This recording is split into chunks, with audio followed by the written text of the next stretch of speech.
99% लोग समझ ही नहीं पाए भोजपुरी स्टार को बंगाल क्यों भेजा गया। अब दहाड़ेंगे पवन सिंह तो देखते रह जाएंगे शत्रुघ्न सिन्हा। शॉटगन को खामोश करने के लिए ऐसा दाव आजमाया कि दीदी का भी सिर चकराया। पावर स्टार करेंगे हिसाब बराबर, बाबुल सुप्रियो की जगह लेंगे पवन सिंह। पवन सिंह तो ठहरे भोजपुरी के सुपरस्टार, लेकिन क्या आप इस चाल के पीछे की कहानी समझ पाए कि आखिर क्यों एक भोजपुरी स्टार को बंगाल भेजा गया, जबकि चाहा जाता तो वहाँ पर किसी बंगाली स्टार को भी उतारा जा सकता था। सबसे पहले आप ये समझें कि पवन सिंह ने टिकट मिलने के बाद क्या कहा। पवन सिंह के मुताबिक उनके लिए आसनसोल एक आसान फील्ड है। पहले आप वो तस्वीर देखिए जब पवन सिंह के नाम का ऐलान हुआ। जिम में बैठकर पवन सिंह प्रेस कॉन्फ्रेंस देख रहे थे। वो एक्सरसाइज छोड़कर उस वक्त जिम में टीवी पर टकटकी लगाए हुए थे। तभी जैसे ही उनके नाम का ऐलान हुआ, राम भक्त पवन सिंह फौरन भगवान राम, गणेश जी और माँ दुर्गा जी के चरणों में झुक गए और प्रणाम करने लगे। फिर वहाँ पवन सिंह जिंदाबाद का नारा लगने लगा। पवन सिंह ने कहा, मैं तो शुरू से यही कहता आया हूँ कि भोजपुरी भाषा को जहाँ कहीं भी सुना जाता है और बोला जाता है वो मेरा घर है। मुझे पूरा भरोसा है कि हम आसनसोल जाएंगे और मुझे जनता का भरपूर प्यार मिलेगा।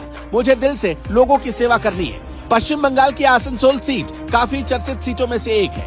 ये सीट कई बार विवादित भी बन जाती है। यहाँ उनका मुकाबला टीएमसी के शत्रुघ्न सिन्हा से होने वाला है, जो इस समय यहाँ के सांसद हैं। इस सीट पर 2014 और 2019 में भगवा पार्टी का कब्जा रहा। 2022 में बाबुल सुप्रियो ने टीएमसी का हाथ थाम लिया। विधायक का चुनाव जीतने की वजह से बाबुल सुप्रियो ने सांसद पद से इस्तीफा दे दिया था, जिसके बाद यहाँ उपचुनाव हुए और उसमें शत्रुघ्न सिन्हा जीत गए। अब जरा प्लान समझिए, पवन सिंह को लेकर आखिर चल क्या रहा है।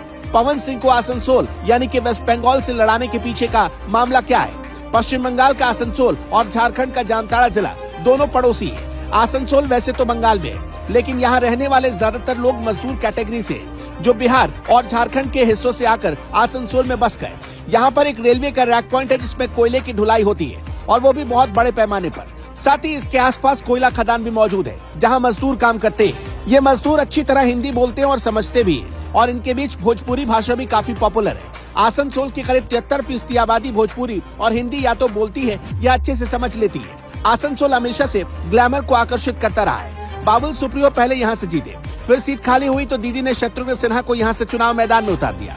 शत्रुघ्न सिन्हा भी बिहारी मिट्टी के हैं और पवन सिंह भी। हो सकता है कि इस बार का मुकाबला शत्रुघ्न सिन्हा बनाम पवन सिंह का हो जाए, लेकिन फिलहाल तो चर्चा यही कि पवन सिंह का मुकाबला बिहारी बाबू यानी कि शत्रुघ्न सिन्हा से होना तय है। इस पर अपनी प्रतिक्रिया देते हुए पवन सिंह बोल बैठे, हम किसी के लिए कुछ नहीं बोलेंगे।